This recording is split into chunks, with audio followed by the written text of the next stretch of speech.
야곱은 하나님의 사자를 끝까지 붙들고 놔주지 않습니다.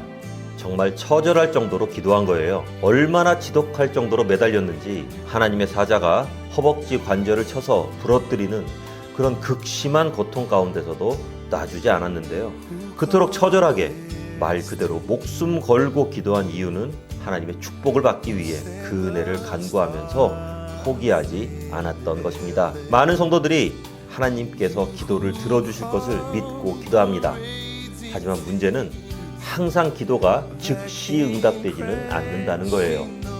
그리고 응답의 방향이 내가 생각한 것과 조금 다를 때도 많다는 거죠. 그럴 때 낙심하면서 기도를 중단하거나 때로는 믿음마저 흔들리는 경우도 있는데요. 사실 이건 하나님께서 우리의 기도를 외면하시는 게 아니라 가장 적당한 때 좋은 것으로 응답하시기 위해 기다리시는 것입니다. 포기하면 안 돼요. 그래서 우리 예수님께서도 하나님께서 그 밤낮 부르짖는 택한 자들의 원한을 풀어주지 않겠느냐고 말씀하셨거든요.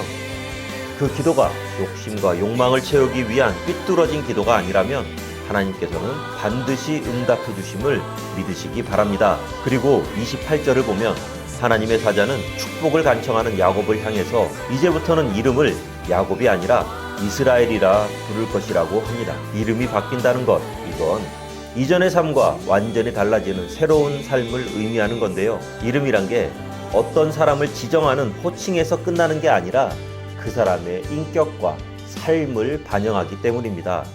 결국 하나님의 사자가 이름을 바꿔줬다는 건 야곱의 인격과 삶이 바뀌게 될 것을 의미하는 것이고 또한 반드시 바뀌어야 할 것을 의미하기도 합니다. 야곱이라는 이름은 발 뒤꿈치를 잡는다는 의미, 그리고 남을 속인다는 의미를 가지고 있죠. 그리고 야곱은 그 이름처럼 살았습니다.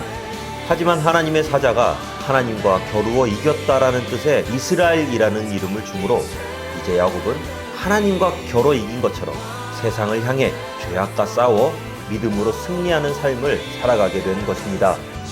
속고 속이며 욕심을 채워나가는 인본주의적인 죄의 셈법이 아니라 겸손과 희생과 사랑과 평안이 가득한 성령의 셈법으로 이 땅을 살아가게 된 거예요. 그리고 오늘날 그리스도 안에서 거듭난 우리 역시 이름이 바뀐 사람들인데요. 예수님 만나기 전에 가졌던 우리의 이름은 죄인입니다. 하지만 그런 우리가 예수님을 믿음으로 연합하여 그와 함께 십자가에서 죽고 그와 함께 부활하게 되므로 하나님으로부터 성도, 크리스천이라는 새 이름을 받은 거예요. 거룩한 무리, 그리스도인이란 이름을 받은 건데요. 이건 우리가 예수 그리스도를 본받아 그리스도와 같이 사는 자들이 되어야 한다는 걸 의미합니다. 그리고 너무도 중요한 것, 바로 성도란 이름과 크리스천이란 이 소중한 이름에 걸맞는 삶을 살아야 한다는 것입니다. 기도의 응답이 늦어지거나 기대와 다를 때 쉽게 포기할 것이 아니라 하나님을 신뢰하며 끝까지 포기하지 않는 우리가 되기를 소망합니다. 그리고 단순히 응답을 받는 것에서 그치지 않고 그 과정에서 옛사람을 벗고 새로운 삶으로 변화되는 것이 중요합니다. 따라서 우리는 이미 성도와 그리스도인이라는 새 이름을 받은 존재로 그 이름에 합당하게 믿음으로 끝까지 기도하고 삶으로 변화된 모습을 살아내야 합니다. 오늘도 힘찬 크리스천의 삶을 살아가는 우리 모두가 되기를 주님의 이름으로 축원합니다.